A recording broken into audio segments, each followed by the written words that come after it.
सलात वस्सलामु अलैका या ख़ातमन नबिय्यीन व अला आलिका व सहाबिका या ख़ातमल मासूमीन।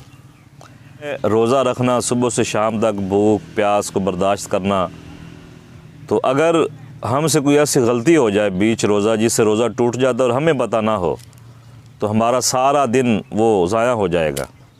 तो इसके बारे में इल्म होना ज़रूरी है। मैं चंद चीज़ें आप अहबाब के सामने ज़िक्र करने जा रहा हूँ जिससे रोज़ा टूट जाता है।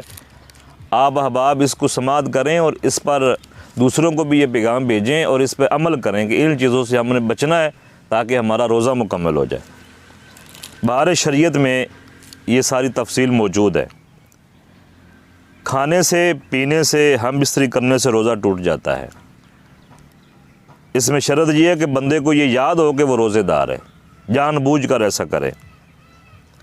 हुक्का, सिगार, सिगरेट, चूरन वगैरह पीने से भी रोज़ा टूट जाता है।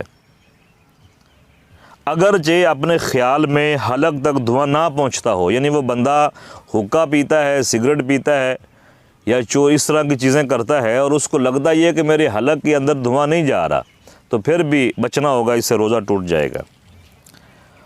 पान खाना या सिर्फ तम्बाकू खाना, इससे भी रोज़ा टूट जाता है। अगर जो कोई बंदा ये कहे कि मैं तम्बाकू खाता हूँ या पान और उसकी जो पी के वो बाहर फेंकता हूँ बार बार, क्योंकि हलक में उसके फिर भी अज्जा चले जाते हैं, बाहर फेंकने से भी अज्जा चले जाती हैं, तो इससे भी बचना होगा वरना रोज़ा टूट जाएगा। शक्कर या इस तरह की वो चीज़ जो मुंह में रखें और रखते ही वो घुल जाए, और मुंह में रखी और थूक निगल गए, वो घुल गई चूँकि मुंह में और थूक में शामिल हो गए और थूक निगल गए, तो इससे भी रोज़ा टूट जाएगा। दांतों के दरमियान कोई चीज़ चने के बराबर या उससे ज़्यादा थी, उसे खा गए, या कम थी मगर मुंह से निकाल कर फिर खाई, तो रोज़ा टूट जाएगा। यानी चने के बराबर हो या ज़्यादा हो, वो मुंह में ही थी, दांतों में थी और उसने निकाल के खा ली, तो रोज़ा टूट जाएगा। और अगर चने से कम है तो फिर मुंह से निकाली और निकाल के फिर मुंह में डाली, तो इस तरह रोज़ा टूट जाएगा। दांतों से खून निकला, वो हलक से नीचे उतर गया और खून थूक से ज़्यादा या बराबर या कम था मगर उसका जायका हलक में महसूस हुआ, तो रोज़ा टूट जाएगा। और अगर खून कम था थूक से और जायका भी उसका महसूस नहीं हुआ, तो फिर रोज़ा नहीं टूटेगा।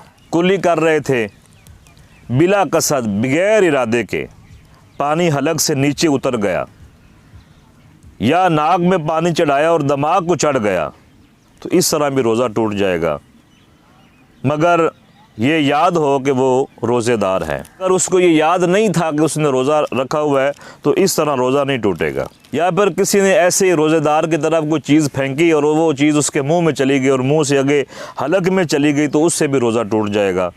इसमें यह नहीं होगा कि किसी ने फेंकी थी और कुदरती तौर पे वो खाने की चीज़ मेरे मुंह में आ गई है, नहीं, अगर वो हलक से नीचे चली जाएगी तो उससे भी रोज़ा टूट जाएगा। बंदा सो रहा था, नींद की हालत में पानी पी लिया, कुछ खा लिया, या मुंह खुला था तो पानी का कतरा या बारिश का कोई कतरा उसके मुंह में गिर गया और वो हलक में चला गया, तो इससे भी रोज़ा टूट जाएगा। या किसी ने दूसरे का थूक निगल लिया या अपना ही थूक हाथ में लेकर निगल लिया, तो इससे भी रोज़ा टूट जाएगा। जब तक थूक या बलगा मुंह के अंदर मौजूद हो, उसे निगल जाने से रोज़ा नहीं टूटता। बार बार थूकते रहना ज़रूरी नहीं है। अच्छा, मुंह में रंगीन डोर वगैरह रखा, रंगीन धागा वगैरह मुंह में रखा जिससे थूक रंगीन हो गए और फिर वो थूक निगल लिया, इससे भी रोज़ा टूट जाएगा। बंदे के आंसू मुंह में चला गया और उस आंसू को निकल लिया, अगर कतरा 2 कतरे है तो रोज़ा नहीं टूटेगा, और ज़्यादा था तो उसकी नमकीनी भी पूरे मुंह में बंदे को महसूस हुई, तो इससे रोज़ा टूट जाएगा। और पसीने का भी यही हुक्म है अगर कतरा या 2 कतरे है, पसीना मुंह में चला गया, तो उससे तो रोज़ा नहीं टूटेगा, लेकिन अगर ज़्यादा मुंह में चला गया, महसूस हो गया कि ये पसीना है, तो फिर उससे रोज़ा टूट जाएगा।